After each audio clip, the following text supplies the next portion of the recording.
করছি হচ্ছে গিয়ে আমি বলে স্টেইং সিঙ্গেল থাকবো ফরএভার, না বিয়া করব, না অ্যারেঞ্জ ম্যারেজ হোক বা লাভ ম্যারেজ হোক, কোনো ইসেতেই আমি বিয়া করতে চাই না। এখানে অনেকগুলা নিজেরও স্বার্থের জন্য আছে কতগুলা জিনিস। তো সবার ১ম এ বলি আমি এখন ২৭ বছরের হয়ে গেছি।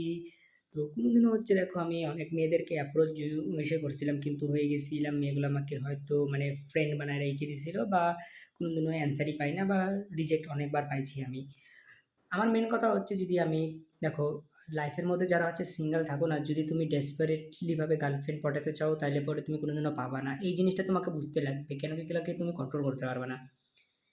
আর কেউ বলবে যে দেখো, আমি এখন যেটা আগে বলিনি, তো দেখো যে কেউ বলবে যে রিলেশনশিপটাকে আনার জন্য অনেক প্র্যাকটিস করতে লাগে, অনেক কিছু করতে লাগে, অনেক ইসে করার জন্য ইয়ে করতে লাগে। তো আমি ডিসাইড করেছি যে ৩০ বছরের মধ্যে, মানে আমার কাছে আর মাত্র ২ বছর ৩ বছরও ধরে নিই, বা দেখো ২৮, ২৯, ৩০ এই ৩ বছরের মধ্যে যদি কোনো রিলেশনশিপ আসে বা কোনো গার্লফ্রেন্ড হয়, বা তার সঙ্গে আমি যদি বিয়ে করতে চাই, তাহলে এরপরেই বিয়ে করবো নি। আর যদি না হয় তাহলে পরে আমি দেখো ৩০ পার হয়ে গেলে পরে আর রোমান্টিক রিলেশনশিপে করব না।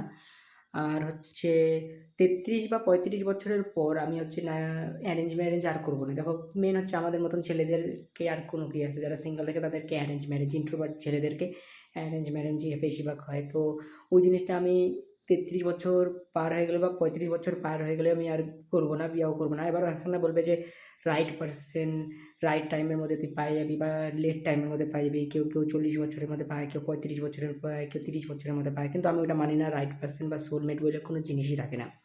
হবার হইতে পারলে হয়তো, কেন কি আমার লুকস আর ইসের জন্য দেখো আমার বডি হচ্ছে স্কিনি ফ্যাট টাইপের। তো মেন হচ্ছে ওগুলোর জন্য মেয়েগুলোকে যখন অ্যাপ্রোচ করতে যাই, মেয়েগুলো সে মানে ফার্স্ট ইমপ্রেশনের মধ্যে রিজেক্ট মারি দিত। রিজেক্ট হইলেও সব জায়গার থেকে মারতো, রিয়েল লাইফেও রিজেক্ট মারতো, অনলাইনের মধ্যেও রিজেক্ট মারি দিত। এবার তার জন্য আর কী করা যায়, আমি তো আর কিছু করতে পারবো না। মেন হচ্ছে তাহলে আমি একটা জিনিসই করবো, দেখো আমি সিঙ্গেল লাইফই চুজ করে নেবো নি তখন একদম। আর দেখো ৩০ বছর আগের থেকে, যেটা ২৮, ২৯, ৩০ এই বছরের মধ্যে যদি কিছু হয় তাহলে পরে আমি ইসে করে নেবো নি, আর না হলে পরে সিঙ্গেল থাকবো। দেখো সিঙ্গেল থাকারও অনেকগুলো ফায়দা থাকবে এটার মধ্যে আমাকে। আর একা থাকারও কুকিং শিখে নিচ্ছি, প্র্যাকটিস করতেছি, কিচেনের হালাতও দেখিয়ে নিতে পারো কুকিংয়ের জন্য, সব ছড়া ছিটে আছে, একদম প্র্যাকটিস করতেছি। বাড়িতে কেউ নাই এখন, ওই জন্য প্র্যাকটিসও করে নিচ্ছি।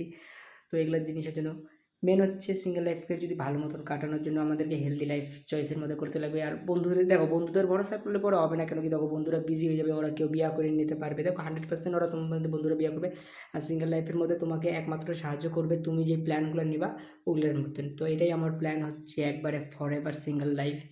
আর কেউ ভাববে যে না তুই চেঞ্জ হয়ে যাবি, পরবর্তী যদি কাউকে পায়ে যাস তাহলে তুই বিয়ে করবি। আমি না, দেখো কেউ যদি ভালোবাসে বা কেউ যদি আসে পরে, আমি ওগুলা না বলে দেবো ডাইরেক্ট, একদমই না। আর মেন জিনিস হচ্ছে আমি কেন করতে যাবো, আমার যেটা আমার কমিটমেন্ট হয়ে গেছে ওটা আমি কমিটমেন্ট করে রেখে নিই, সিম্পল এটাই আছে। কিন্তু আমি ডেসপারেশনের ভাবে কোনোদিনও বিয়ে করবো না যে এইটা পাবো না, এইটা পাওয়ার জন্য যে কতগুলো থাকবে যেগুলো সিঙ্গেল ছেলে, যে আমরা চেক্স পাই নাই, চেক্স পাওয়ার নাই দেখে চেক্সের জন্য আমাকে বিয়ে করতেই লাগবে। চেক্স পাই নাই, বন্ধুরা পাই যাচ্ছে চেক্স, আমাকে চেক্স পাওয়ার জন্য বিয়ে করতে হবে। দেখো চেক্স পাওয়ার জন্য তুমি যদি বিয়ে করতে চাও না, তাহলে পরে তুমি অনেক ফাঁসে যাবে। দেখো চেক্স যদি পাওয়ার জন্য পাও, তাহলে তুমি টক্সিক রিলেশনশিপের মতো ফাঁসে যেতে পারো বিয়ের পর। ওই জন্য তোমাকে ইসে করতে লাগবে, নর্মাল থাকো, সিঙ্গেল লাইফে থাকো। আর দেখো সিঙ্গেল লাইফ হচ্ছে, দেখো বলে না যে অ্যালোন থাকে, এটা একদমই ভুল। সিঙ্গেল লাইফের মধ্যে কোনো লোনলিনেস নাই, কোনো ইসে নাই। সায়েন্টিস্ট বা যেগুলা আর্টিকেল বলে খুঁজে নিও নিজে, অতটা আমার শখ নাই এখানে আর্টিকেল দিয়ে দেবেন। ওরাই বলে যে সিঙ্গেল লাইফের মধ্যে যারা থাকে তারা হচ্ছে বেটার থাকে ম্যারেজ বা সেটা থেকে। কিন্তু দেখো হ্যাঁ, ওইটাই যে থাকবে যেটা তোমাকে একটা বউ বা বাচ্চাগুলো তোমাকে প্রোভাইড করবে, যেটা হচ্ছে ইমোশনাল সাপোর্ট। ইমোশনাল সাপোর্ট যে কোনো জায়গার থেকে তুমি পাই যাবে, একটা পেট কিনে নিলে পরেও ইমোশনাল সাপোর্ট পেয়ে যেতে পারবা তুমি। তো এটাই ছিল আমার বলার।